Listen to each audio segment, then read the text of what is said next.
நாட்கள் புதிதாகும் என்கிற இந்த நிகழ்ச்சிக்கு உங்களை வாழ்த்தி வரவேற்கிறோம். இந்த நிகழ்ச்சியிலே நீங்கள் பங்கு கொண்டது நல்லது. கர்த்தர் நல்லவர், அவருடைய கிருபை என்றும் உள்ளது என்பதை நீங்கள் அறிந்து கொள்ளத்தக்கதாய் உங்களுடைய வாழ்க்கையில் ஆண்டவருடைய நாளில் ஒரு அதிசயத்தை செய்யும்படியாய் நாங்கள் விரும்புகிறோம். விசுவாசிக்கிறவர்களுக்கு எல்லாம் கூடும் என்று வேதம் சொல்லுகிறது. இன்றைய நாளிலே நான் ஒரு வேத வசனத்தை வாசித்து உங்களுக்காய் செபிக்க விரும்புகிறேன். யாத்ராகமம் 2வது அதிகாரம் 25வது வசனம். தேவன் இஸ்ரவேல் புத்திரரை கண்ணோக்கினார், தேவன் அவர்களை நினைத்தருளினார்.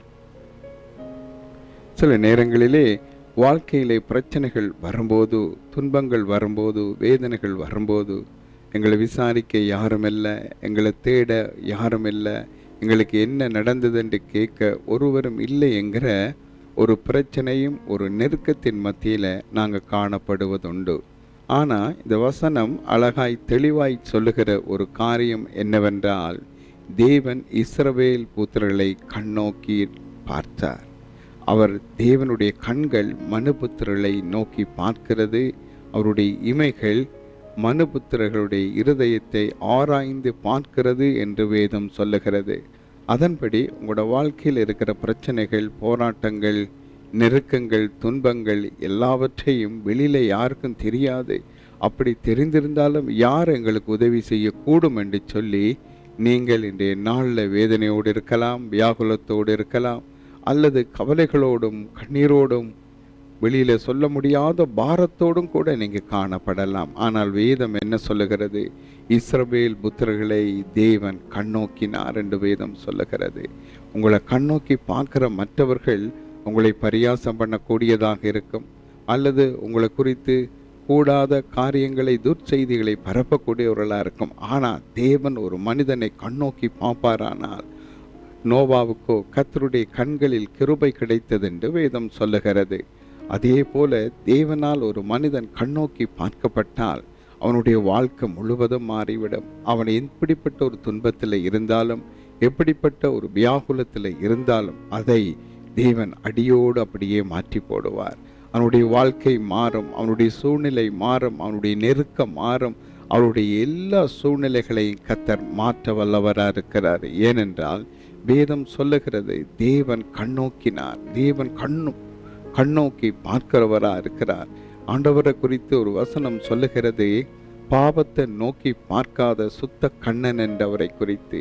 அந்த பெரிய தெய்வம், அந்த சர்வ வல்லமை உள்ள ஆண்டவராகிய கர்த்தர் உங்களுடைய பிரச்சனையை நோக்கி பார்க்க விரும்புகிற ஒரு நாளாக இருக்கிறது. இதுவரை உங்களோட வாழ்க்கையிலே பலவிதமான பிரச்சனைகள், பலவிதமான சூழ்நிலைகள், பலவிதமான போராட்டங்களுக்குள்ளே நீங்கள் இருந்திருக்கிறீங்க. உங்களை கண்ணோக்கி பார்த்த ஒருவரும் உங்களுக்கு உதவி செய்ய முடியலை. உங்களை குறித்து இன்னும் வேதனைப்படுத்தத்தக்கதான வார்த்தைகளே அவர்கள் உங்களை குறித்து வெளியிலே சொன்னார்கள். அதனால் நீங்கள் மிகவும் பாதிக்கப்பட்டிருக்கலாம் இன்றைய நாளில். ஆனால் வேதம் சொல்லுகிறபடி ஆண்டவர் உங்களை இன்றைய நாளில் கண்ணோக்கி பார்க்கிறார். கர்த்தரை நீங்கள் அறியவில்லை. உங்களோட பிரச்சனையை இருந்து விடுதலை அடையும்படி நீங்கள் அவரை நோக்கி கூப்பிட முடியவில்லை. ஏனென்றால் நீங்கள் ஆண்டவரை இன்னார் என்று அறிந்திருக்கவில்லை. நீங்கள் ஆண்டவரை அறிந்து அவரை தேடும்போது அவர் கண்ணோக்கி பார்ப்பது சுலபமாக இருக்கும். நீங்கள் ஆண்டவரை அறியாமல் அறியப்படாதவைகளை நோக்கி கூப்பிடுவதனால அவைகள் உங்களுக்கு பதில் இல்லாமல் இருக்கலாம். இவ்வளவு நாளும் உங்களோட வாழ்க்கையில் வந்த பிரச்சனைகளுக்கான காரணம் உங்களை யாரும் கண்ணோக்கி பார்க்க இருக்கவில்லை. உங்கள் மேலே தங்களுடைய பார்வையை செலுத்தி உங்களுக்கு நன்மை செய்ய, உதவி செய்ய யாரும் இருக்கவில்லை. இயேசு கிறிஸ்து 2000 வருடங்களுக்கு முதல் இந்த உலகத்தில் வந்து நன்மை செய்கிறவராய் அவர் சுற்றி திரிந்தார்.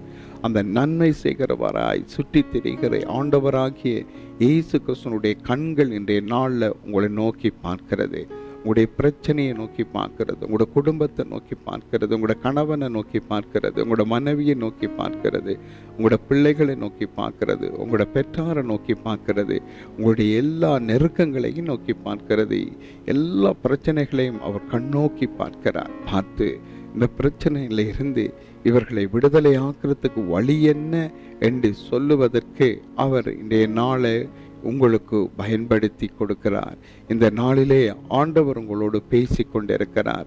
அவர் பேசுகிற வார்த்தைகள் என்னவென்றால், ஆண்டவர் உங்கள் மேல் கண்ணோக்கமாய் இருக்கிறார் என்கிற ஒரு வார்த்தையை உங்கள் மேல் இன்றைய நாளில் நினைவு கூற வைக்கிறார்.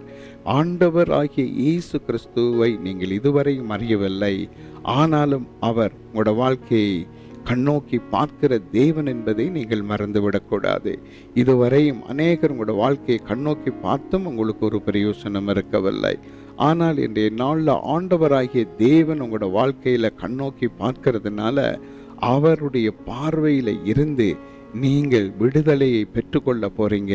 அவர் சர்வ வல்லமுள்ள தேவன். 2000 வருஷங்களுக்கு முதல் ஆண்டவராகிய இயேசு கிறிஸ்து மனிதனாக இந்த உலகத்திலே அவதரித்து இந்த உலகத்தில் வாழுகிற எல்லா மக்களுடைய பாவங்கள், சாபங்கள், வியாதிகள், துக்கங்கள், பிரச்சனைகள் எல்லாவற்றையும் அவர் தன் சரீரத்தில் ஏற்று அவர் சிலுவை மேலே சுமந்து தீர்த்து அவர் மரித்து அடக்கம் பண்ணப்பட்டு மீண்டும் 3ஆம் நாள் உயிரோடு எழுந்தார் என்று வேதம் சொல்லுகிறது. இயேசு 3வது நாள் மரணத்தை ஜெயித்து எழுந்து 40 நாள் அளவும் தன்னை உயிரோடு இருக்கிறவராய் காண்பித்து பிற்பாடு அவர் பரலோகத்துக்கு எடுத்துக்கொள்ளப்பட்டார் என்று வேதம் சொல்லுகிறது. பரலோகத்துக்கு போன ஆண்டவராகிய இயேசு கிறிஸ்து மீண்டும் வரப்போகிறார் என்றும் வேதம் சொல்லுகிறது. ஆகவே மீண்டும் வரப்போகிற இயேசு கிறிஸ்துவை சந்திக்க நீங்கள் உங்களோட வாழ்க்கையை சரிப்படுத்தி ஆயத்தப்படுத்தி அவருக்கு முன்னாக நிற்க நீங்கள் உங்களை தயார்படுத்த வேண்டிய ஒரு காலத்துக்குள்ளே வந்திருக்கிறீங்க. இயேசு உங்களோட வாழ்க்கையில் இருந்திருப்பாரானால் உங்களுடைய பிரச்சனைகளை கண்ணோக்கி அவர் பார்த்து அந்த பிரச்சனைகளில் இருந்து அவர் உங்களை விடுதலையாக்கி இருப்பார். ஆனாலோ இதுவரை உங்களோட வாழ்க்கையில் இருந்த பிரச்சனைகளை யாரோ எல்லாம் கண்ணோக்கி பார்த்து உங்களுக்கு அந்த பிரச்சனைகளில் இருந்து அவர்கள் விடுதலை தரவில்லை. ஆனால் இன்றைய நாளில் நான் உங்களுக்கு அறிவிக்கிற ஆண்டவராகிய இயேசு கிறிஸ்து உங்களுடைய எந்த சூழ்நிலையிலையும் எந்த நெருக்கத்திலையும் உங்களை கண்ணோக்கி பார்க்கிறவர். அது நன்மை உள்ள காரியமாக இருந்தாலும் சரி, தீமையான காரியம் எது உங்களோட வாழ்க்கையில் வரும்போதும் தவற விடாமல் இரவும் பகலும் தூங்காமலும் உறங்காமலும் இருந்து உங்களை கண்காணிக்கிற தெய்வம், உங்களை கண்ணோக்கி பார்க்கிற தெய்வம், அந்த தெய்வம் கண்ணோக்கி பார்க்கிறார். இன்றைய நாளில் இயேசு உங்களை கண்ணோக்கி பார்க்கிறார். இதுவரை நீங்கள் அவரை அறியவில்லை, இதுவரையும் அவரை நீங்கள் தெரிந்து கொள்ளவும் இல்லை. இன்றைய நாள் உங்களோட வாழ்க்கையை கண்ணோக்கி பார்க்கிற ஒருவரை நான் உங்களுக்கு அறிவித்திருக்கிறேன். அவருடைய பேர் இயேசு. அவர் உங்களை நேசிக்கிறார். அவர் உங்களுக்காகவே சிலுவையிலே மரித்தார். உங்களுடைய பாவங்களுக்காக அவர் பலியானார். சர்வலோகத்தின் பாவத்தை சுமந்து தீர்த்த கிருபாதார பலியாய் இயேசு இருக்கிறார். உங்களுக்கு நன்மை செய்கிறவராய் அவர் இருக்கிறார். ஆகவே நீங்கள் செய்ய வேண்டியது ஒரே காரியம்தான். இந்த ஆண்டவராகிய இயேசு கிறிஸ்துவ உங்களுடைய உள்ளத்திலே சொந்த தெய்வமாக நீங்கள் ஏற்றுக்கொள்ளும் போது இயேசு உங்களுக்குள்ளே வருவார். அந்த நிமிஷம் முதல் உங்களோட வாழ்க்கையில் அவர் கண்ணோக்கி பார்ப்பார். அது முதல் உங்களோட வாழ்க்கையில் என்ன பிரச்சனை இருந்தாலும் இயேசு கிறிஸ்துவின் கண்களுக்கு மறைவான சிருஷ்டி இந்த பூமியில் ஒன்றுமில்லை என்று வேதம் சொல்லுகிறது. வானத்திலும் சரி, பூமியிலும் சரி, சமுத்திரத்திலும் சரி, எல்லா ஆழங்களிலும் சரி, இயேசுவின் கண்களுக்கு மறைவாய் எதுவும் இல்லை என்று வேதம் சொல்லுகிறது. ஏனென்றால் அவர் சர்வத்துக்கு மேலான தேவன் என்று வேதம் சொல்லுகிறது. அந்த இயேசுவை உங்களோட வாழ்க்கையில் ஏற்றுக்கொள்வீர்களானால், அந்த இயேசு உங்களோட வாழ்க்கையில் கூட இருப்பாரானால், அவர் உங்களோட வாழ்க்கையை கண்ணோக்கி பார்த்து உங்களோட வாழ்க்கையில் இருக்கிற எல்லா துன்பங்களை நீக்கி உங்களை அவர் ஆசீர்வதிக்கிறவராக இருக்கிறார். அவர் உங்களை விடுவிக்கிறவரும் பாதுகாக்கிறவரும் உங்களை உயர்த்துகிறவரும் கனம் பண்ணி பார்க்கிற தேவனுமாய் அவர் காணப்படுகிறார். அதனால் இன்றைய நாளிலே இதுவரை நீங்கள் இயேசுவை யாரென்று தெரியாமல் இருந்திருக்கலாம். இன்றைய நாள் அவர் உங்களை நேசிக்கிறவர் என்றும் உங்கள் பாவங்களுக்காய் சிலுவையிலே மரித்தவர் என்றும் இரத்தம் சிந்தினவர் என்றும் அறிவித்திருக்கிறோம். இந்த இயேசுவுக்கு உங்களுடைய இருதயத்திலே இடம் கொடுங்கள். இயேசு நல்லவர், நன்மை செய்கிறவர். அவர் தீமை செய்வதில்லை. உங்களுக்கு எல்லா தீங்கிலிருந்தும் உங்களை பாதுகாக்கிற நல்ல தெய்வமாய் இருக்கிறார். இந்த தெய்வத்தை நீங்கள் உங்களோட உள்ளத்திலே ஏற்றுக்கொள்ளுங்கள். அப்பொழுது அவர் உங்களோடு வந்து உங்களோட வாழ்க்கையில் இருக்கிற எல்லா பிரச்சனைகளையும் நீக்கி உங்களை ஆசீர்வதிக்கும்படி வானத்திலும் பூமியிலும் சகல அதிகாரமும் கொண்ட தேவனாய் அவர் இருக்கிறார். இயேசு இல்லாவிட்டால் உங்களை கண்ணோக்கி பார்க்குற யாராலும் உங்களுக்கு எதுவும் செய்ய முடியாது. இயேசுவால் அன்றி இந்த உலகத்தில் ஒன்றும் இயங்காது. இயேசுவை வானத்தையும் பூமியையும் சமுத்திரத்தையும் உள்ள யாவற்றையும் உண்டாக்கின சர்வ வல்லமை உள்ள தேவன். ஆகவே இந்த தெய்வம் உங்களை நேசிக்கிறார். நீங்கள் அவரை நேசியுங்கள். உங்களோட உள்ளத்தில் அவருக்கு இடம் கொடுங்கள். நான் இப்பொழுது உங்களுக்காக ஜெபிக்க போகிறேன்.